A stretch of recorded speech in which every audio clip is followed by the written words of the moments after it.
Welcome. We're going to take a look at principle number 2.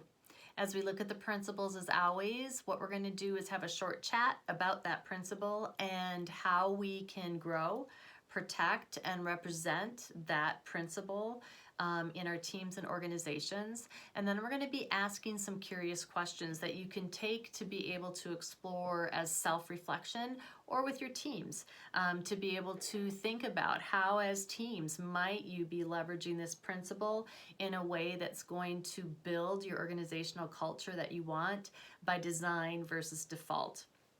So as we look at our second principle, the table principle, this is what we're looking at. Practice being present.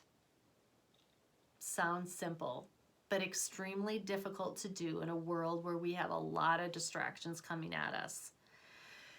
One of the things that I've learned is that distractions can diminish trust on teams. And so when we talk about practicing being present, I'm going to be looking at it from the frame of a team meeting, whether it is an in-person team meeting or whether it's online. When we demonstrate to others that we're present, we begin to communicate that we see them, that we hear them, and most importantly, what we communicate at the core is that they matter. When somebody knows that they matter on your team, that elevates trust. And that links back to principle number 1. This strategy of being present is a no-cost strategy, but probably one of the most underutilized strategies in teams and organizations, because we are often fueled by doing more with less, by multitasking, and so what happens is we end up not showing up and being present for the very people that we depend on to do our work with. The reality is that we cannot be 100% present for everyone who requests our attention. And yet we can practice 100% authentic kindness in explaining that reality. So when somebody comes and asks you for their opinion on something or help on something, and you're in the middle of a deadline that needs to be completed within the next hour, instead of very mindlessly being available for them, to honestly and authentically state, I really want to be present for you. I have this deadline in an hour that I need to complete. Let me finish this and let's set up a time for us to be able to have a conversation about that. That builds trust. That states that you want to be present. That says you matter. Poor listening diminishes other people, while good listening actually invites them to exist and to matter. That's a quote by David Mathis, and I love how it really states to the powerfulness of listening, that you are actually inviting people in to existence and to matter.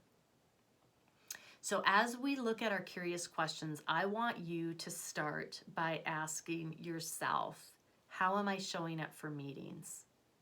Am I present? Am I allowing people to be heard? Am I inviting them to exist and to matter by my simply being present? Another question that you might ask yourself is, what do I need to do physically to be more present? Is it putting your phone off? I mean, that is a strategy that I will tell team members all the time. Don't have phones on the table. I mean, research backs that up. You know, the minute somebody checks their phone, everybody wants to start to check their phone, right? And of course, if there's an emergent thing that a team member says, I have to have my phone by me, then everyone is going to have grace around the table to be able to say, yeah, sure, have that out. But I want you as a team to think about, you know, as a team, as I mentioned, but individually, how are you showing up at that table to be able to assure that people are present?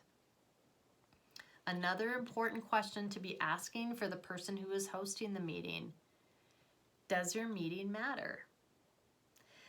Assuring that your meeting is creating an environment where people will likely be engaged means that you have put forethought into why the meeting is happening, what is the desired outcome of the meeting, and making sure that your agenda aligns with that. I will also add that when you are creating an agenda, this is a little bonus question. Do the items on your agenda actually directly or indirectly fuel your company's mission, their why? Because if it has no implication or direct or indirect fueling or aligning with the mission, this may just be a busy meeting. So if we are asking people to come to a meeting and we are desiring them to be present, then let's make sure that we're creating agendas and meetings that matter.